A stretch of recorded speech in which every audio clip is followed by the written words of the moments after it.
Welcome to Catholic Economics. I'm your host, Levi Russell, and today is September 12th, 2020.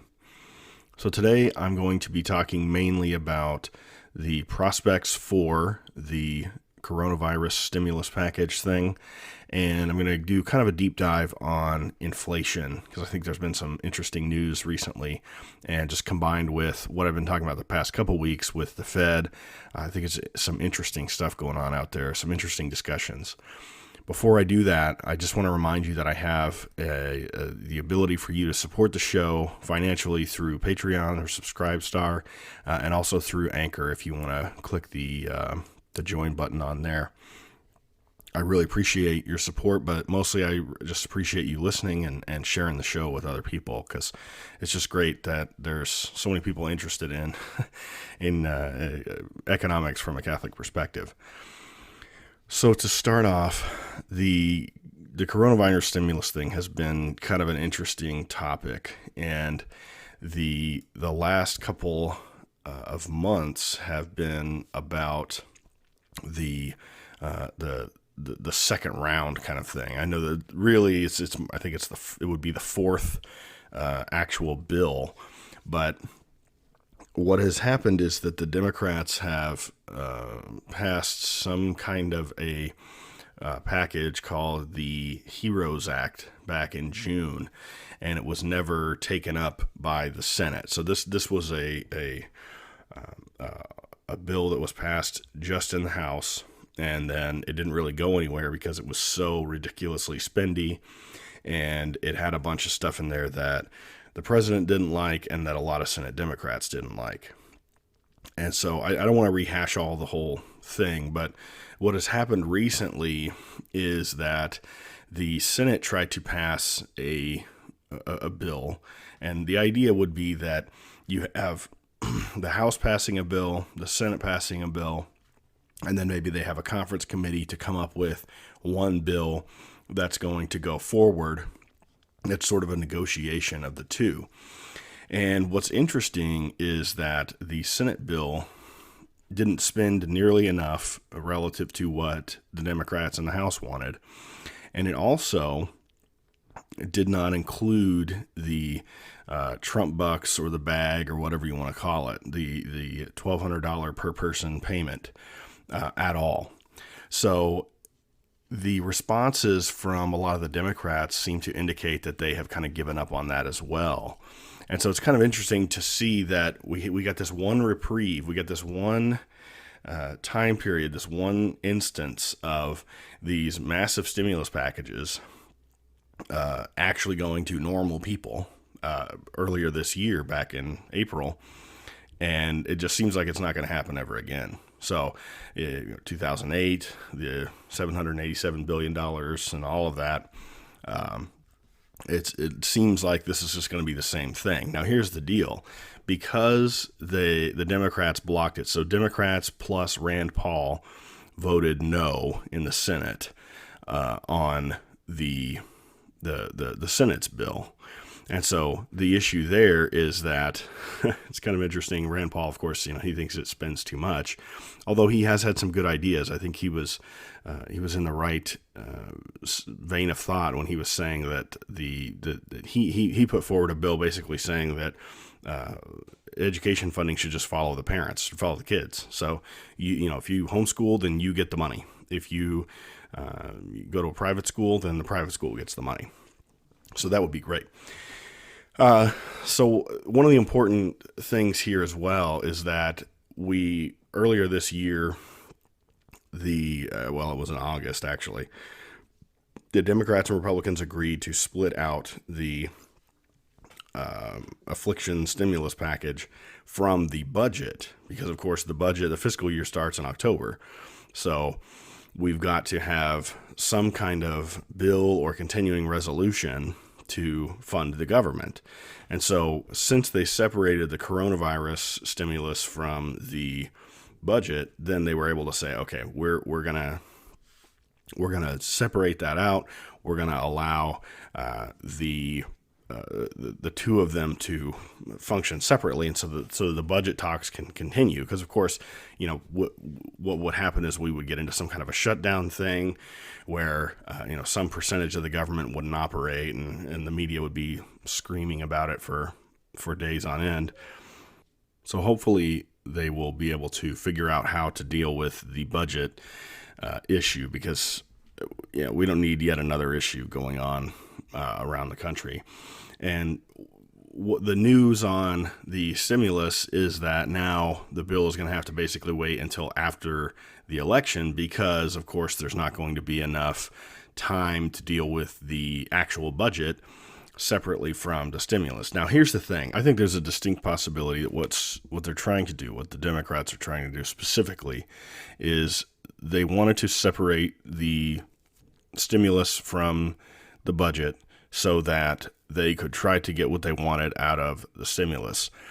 But if you remember, several months ago, I think back in May and June, they were talking about making the stimulus an ongoing thing. So every year or something like that, there would be, or every month or whatever, there would be some kind of series of payments or something like that were tied to the affliction. So the whole idea was that because this was going to continue, right? I mean, we've heard about this. Oh, there's going to be a second wave, and then there's going to be a third wave, and all of this, and flu season this.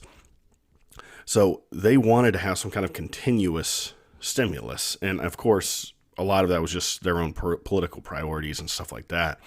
But what I think is happening here, so they split them, and then the Senate Democrats voted down the Republican bill. Because the thing is, if the Senate Democrats had just played ball on the Senate bill, they could have had a conference and then come to something in the middle there. But what I think is actually going to happen is I think they're going to try to put it in the budget talks. And so they're going to keep pushing for something, whereas I think the Republicans are pretty much sold on not doing much of anything. And the wild card in all of this is just going to be how strongly Mnuchin and the White House are going to be able to push to get something done.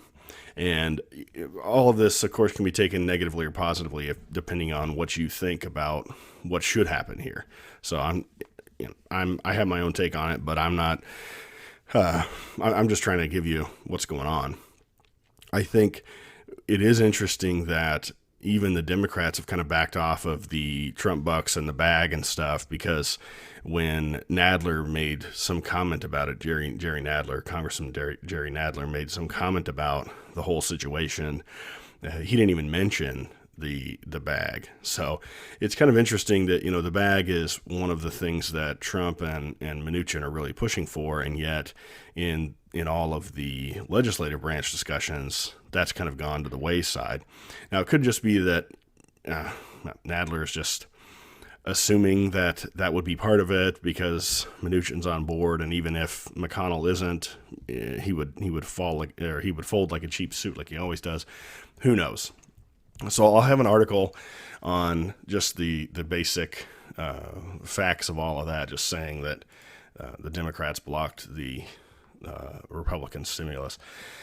So next up, just a real quick on the Wall Street stuff this week. So the Dow ended higher, but in general, Wall Street had the second. This Yahoo Finance article says Wall Street posts second straight weekly drop on tech slide. So what's interesting is that tech had such a good run earlier this year, and now in my mind we're seeing a correction. I mean, some of these stocks were up 30-40% on the year, and now they're starting to see a little bit of a drop. Maybe that's just profit taking, right? People sort of realizing gains that they had made, over this year in some of these stocks. I don't know. If that's the case, then you wouldn't expect the decline to continue. But at the same time, maybe there was just a massive maybe the run up was just way too high, and so we're seeing valuations drop back down. So I'll have an article linked in the show notes for that. So the more important thing that I want to talk about that was really interesting this week is inflation. And this kind of started for me with a video or an article by Druckenmiller. So I'll have a link to the Squawk Box video and also to a Yahoo Finance write-up. So Druckenmiller is absolutely afraid of inflation right now. So Druckenmiller's he's just a high-profile investor guy, and he's saying that we could see inflation as high as 10%.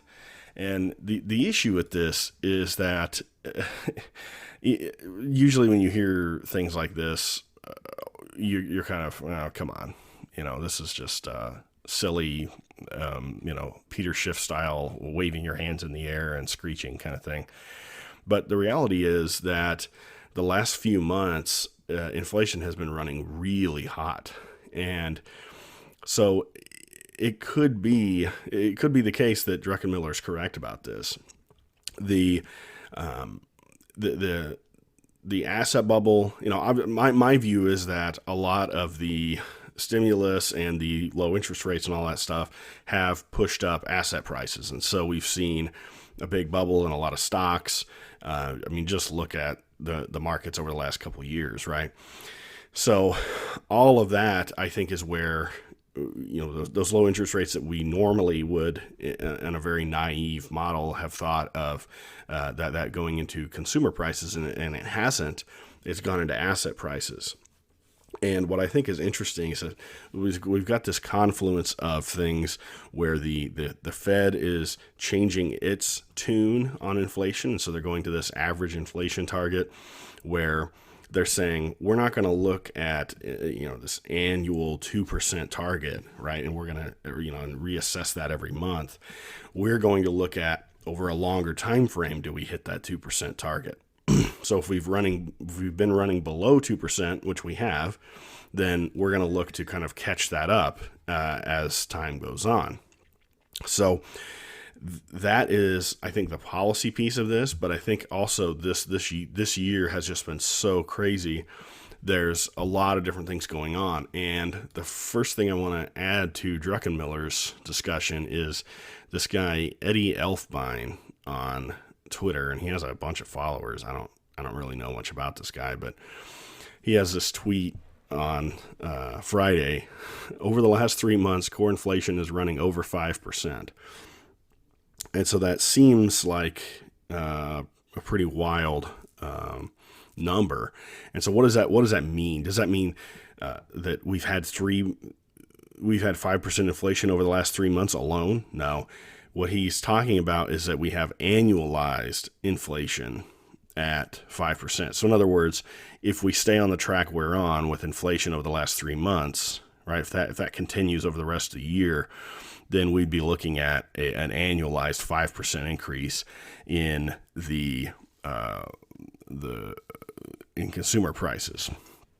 So it's kind of an interesting claim, and he has a link to a chart, and so I'll put that in here too. And you can see in March, April, and May, of course, big drops in the CPI. And so the question is this a catch-up from the drops, or is this an indication that we're, in some kind of situation where we're going to see continuing inflation over time here?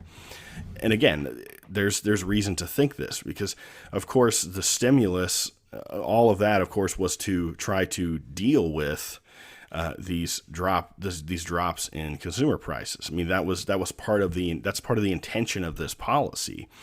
And so the question is did we overshoot by injecting trillions into the economy to deal with this drop in prices?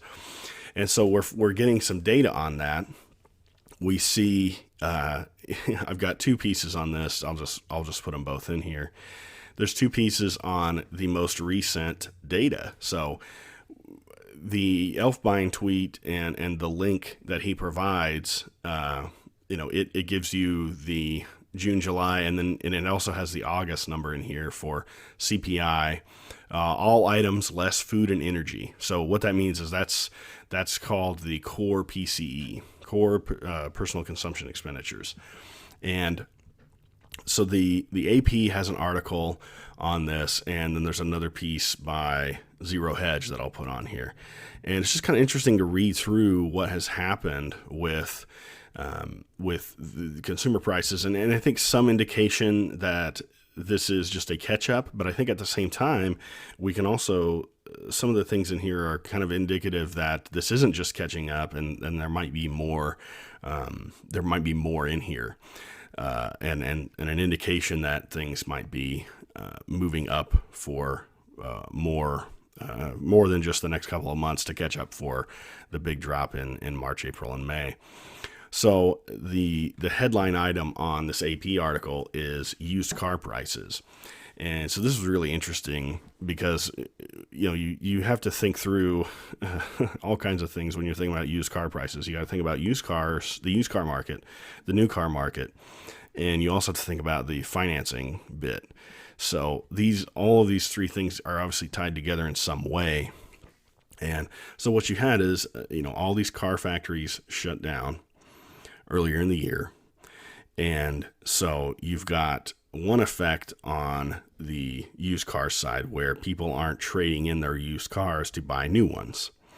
Okay, so maybe that's not a smart thing to do anyway, but the point is people are doing that often, and then all of a sudden they can't. And I mean, I've seen car lots just empty of new vehicles. I mean, not completely, but man, very, very low compared to normal. So then you also have the fact that one of the big car rental companies went out of business. And of course, they're a huge supplier of these used cars. And so that is going to put a ton of used cars on the market and push those prices down. And so we saw used car prices drop dramatically, and now we're seeing them come back up. And in this AP article, they say there was a 5.4% jump in used car prices between July and August, the biggest monthly gain since March of 1969. New car prices were unchanged, but analysts predicted prices are likely to rise in coming months, reflecting supply shortages. So there's a lot going on here. And so this, I think, is an indication, just one example, that we're seeing kind of this catch-up inflation. So we had massive deflation in used cars, earlier this year, and now we're seeing some catch-up. But I think there's some interesting things here. So we've got prices of furniture going up a lot, 0.9%. And again, 0.9% in 1 month, right? So that's quite a bit. So to me, it's things like, okay, well, hold on a second. Is this supply related? So is this part of the supply chain issues we're having with the whole affliction? Or is this something else? Is this reflective of some kind of a trade issue? Right, because we've got to think about this trade issue as a longer term thing, and this is something that I've personally been thinking about, and I've watched tire prices. I was close to needing new tires, and so I've been watching tire prices over the last few months, and my goodness, they have just been skyrocketing. And so earlier than I needed to, I was like, okay, I'm just going to get tires because this whole China situation I think is affecting a lot of these products, and so we're seeing things like tires. I mean, the U.S. makes a ton, or buys a ton of tires from China. And we also saw some issues with we're just seeing all of this labor that we have done in China when we're starting to put some of these trade things in place and cause disruptions. We're going to pay for that in the short term. And part of that is going to come, I think, through this inflation type of thing. So a lot of these consumer products rising in the last month is a little bit nerve-wracking. And I think the other thing here is, if you're looking at if you're looking at this as a short-term thing, you're just saying, okay, we're just going to be catching up from earlier this year.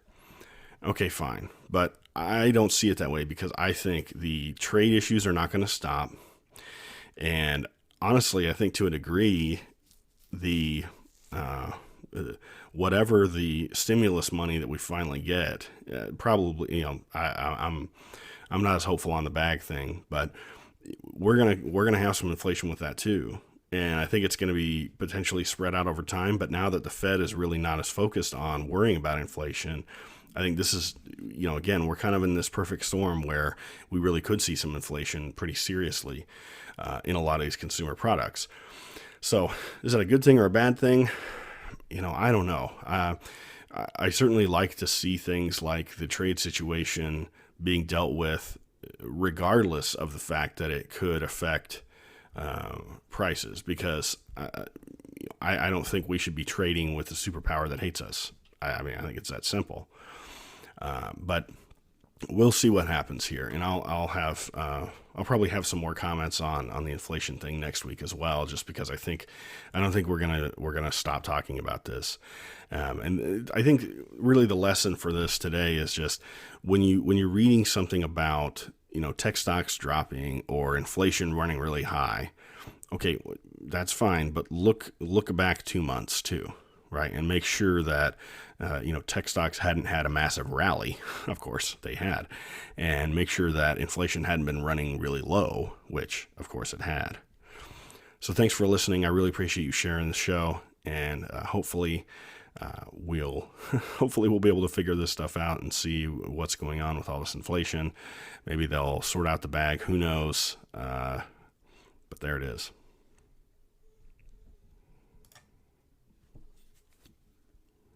One of the main themes of this show is supporting Catholic businesses, and thanks to cabinrugs.com, you can do that while making your living room a more comfy place to be. Cabin rugs are manufactured right here in the U.S., which means they're high quality, and your purchase helps to create American jobs. Cabin Rugs is home to the largest collection of cabin, Native American, and Mesa-inspired rugs online. They have rugs, runners, and even large area rugs. Join me in supporting this fantastic Catholic-owned business. Log on to cabinrugs.com to browse their collection today.